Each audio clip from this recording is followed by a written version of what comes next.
First hotel in Phnom Penh. First hotel in Phnom Penh. May incense. Here you have lunch or dinner at 10. At the end of the meal, you go eat. Ito yung first temple na nakita ko dito kasi usually dito kami ngayon sa Fine Arts School.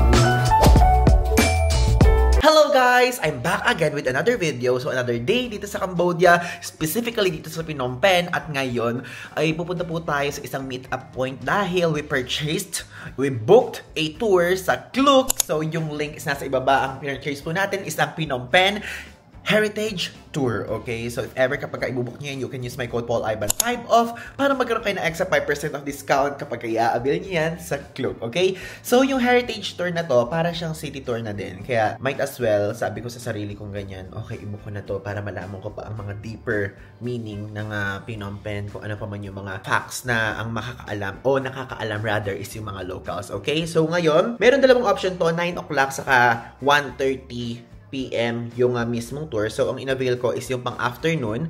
At ngayon, tara na doon sa meet-up point. Mag-grab tayo papunta dito sa meet-up point na Palais de la Poste Restaurant. Let's go! So, yan. Mag-book na ako ng Grab. At oo nga pala, ito pa rin ako andito pa din ako rather sa Oakwood Premier Phnom Penh. So, gumawa ako ng video exclusively sa hotel and room tour dito. So if ever is kung gusto nyo i-book din tong mismong property nito, is yung link is nasa ibaba. And also you can use my code again, PaulIvan5 off, para magkaroon kayo ng extra 5% of discount kapag binook nito via Kluk, okay? So mag-book na ako ng Grab. Okay, so ang bilis naman dumating nitong ating tuk-tuk. Kasi di ba nga, sabi ko sa inyo sa mga previous video, dito sa Phnom Penh, pwede kayo mag-book ng tuk-tuk, pwede kayo mag-book ng Grab car, tapos yung isa pang parang malaking version ng tuk-tuk nila, okay? So tara na, bumaba na tayo sa lobby. Ang bilis naman. Okay, labas na tayo.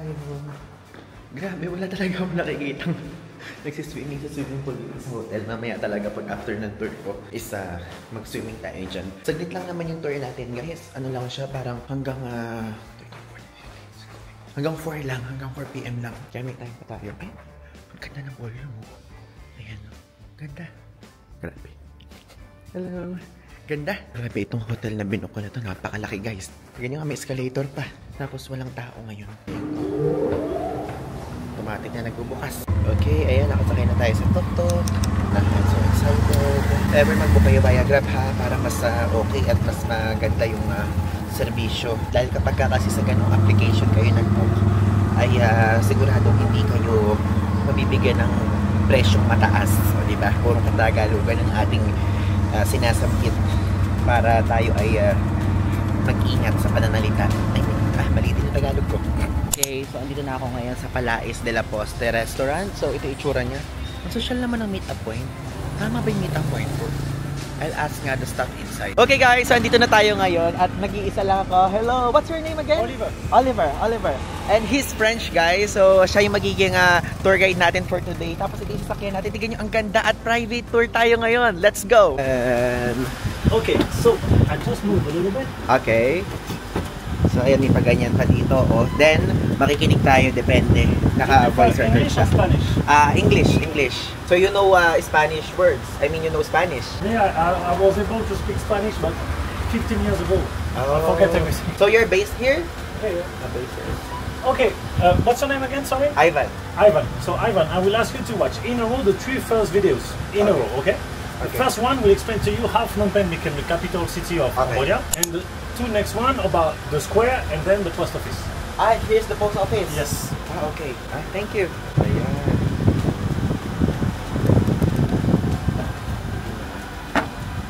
So guys, ayan, itong nasa likod natin, ito yung parang post office nila, Cambodia Post Office. Tapos, alam niyo, nalaman ko din na ito palang area na to, na kung saan, kung asan yung Palais de Palacio, is ito yung parang center ng headquarters or kung anong parang gitna ng French administration before. Dahil itong Cambodia ay, ano siya, parang nangingi yung tulong yung hari nila na tumulong sa French administration para tulungan ang Cambodia to protect them sa mga Thai, saka sa mga Viet. Yun. Okay guys, so bumabalik tayo dito ulit ngayon sa Palais de Palacio. Kasi ito pala isa sa parte ng tour. So, papakita ko sa inyo. Ayan. Welcome in the old bank. Thank you. Hold back. Hi again. Hi, ito. You can see the chronological line of the story of the building that I was talking about in the bus. Yeah. Here you can see all currencies. Be careful. Okay. All currencies here, all coins. These coins, they were used in the Funan Kingdom from the year 58 to 550. Oh, that's a very Asian coins. Yeah, this one, but between this period and when the French came to introduce the piastre of Indochina, Yeah. no currency here. No currency. So almost 1,500 years, no currency. No currency. And dito tayo sa dating bank. Here you can see some old pictures of the royal palace. Ah. You can see elephants here. They were the favorite elephant of the king. Yeah. And they will turn in the street here at the corner. Oh. It was the street of the elephant. More than 100 elephants were living close to the royal Yeah. palace. Ayan, may salamin. You can see the safe of the old bank. But it's now office. No more money inside. No more. Nakakatakot naman dito. Here, when you have lunch or dinner upstairs, at the end of the meal, they give you a key. You go inside the safe and you have a little gift inside. Oh, here. Yeah. Nice. Ayun, ito ang dating ano. Buti kabisado ni Kuya. No? This says they were made in France by this company, Fichet. from Fichet. Paris. Yeah. They are still making safe nowadays. Yeah. And here you have their address, 45 Rue Richelieu. It means 45 Street Richelieu, Paris. So you're from Paris? No, I'm from France, but not from Paris. Not from Paris. From the southwest of France. Okay, Paris. That's my favorite food in the Philippines. We have food, Paris. French fries originated in your country? French fries? No. French fries? No. The French fries, yeah. You can eat French fries everywhere. And I thought French fries was was originated in your country. No, French fries no. is from Belgium. Belgium. Belgium, but they speak French also. Okay. Siyempre, alam naman natin yung totoo, guys. So, dyan tinatanong ko lang yan para may pandagdag lang tayong topic. So, ngayon, malakad na tayo and we're going to... what's the next stop, sir? So the next stop, it is the building here on the right. Oh, This here. building was the first hotel in Phnom Penh. First hotel in Phnom Penh. Yes. Wow, but it's not hotel now anymore. Yeah, so now there is different owners, so it's not really well maintained because they cannot agree each other to renew all the building. Actually, it really So looks this is different, outdated. Apartments. Apartments. Right. Down here, Nakakatakot yung itsura, guys. down here there is a restaurant quite famous named Le Manolis. It was a Greek restaurant in 1910, and the owner was Mr. Manolis. And now this is a French restaurant, and they do wine bar also. Wine? Wine bar, yeah. Ayan, so every after place na pupuntahan nyo, manonood kayo ng video. Medyo mahaba-haba, pero kasi si Kuya, gusto mong panoorin natin. Kaya papanoorin natin. Nakangiti lang ako, pero yung tour natin ay napakainit. Biruin mo naman, alauna ng tanghaling tapat. Tapos nakabilan tayo, oh. Ang galing.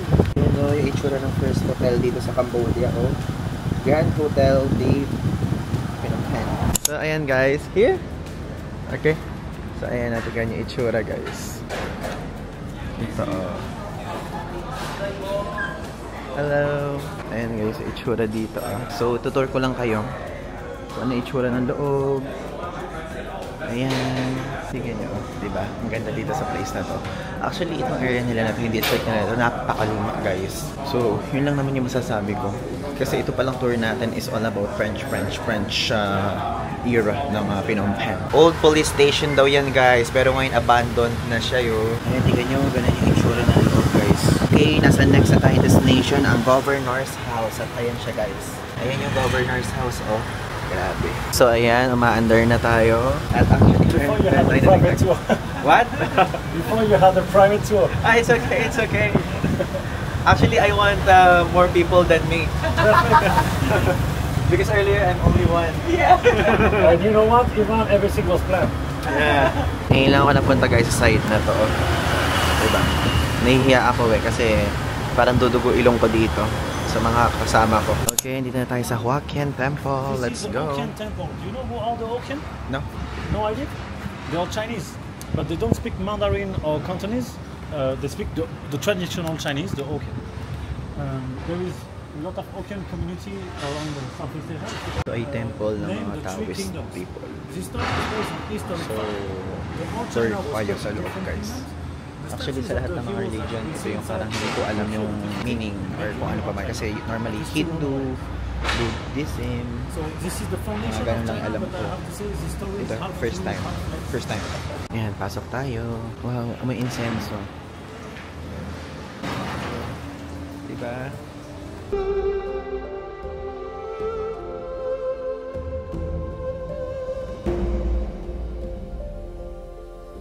The name of this mirror is Bago. This is a mirror that they put on the top of the entrance of their house to reflect the bad energy, to not allow them to come inside.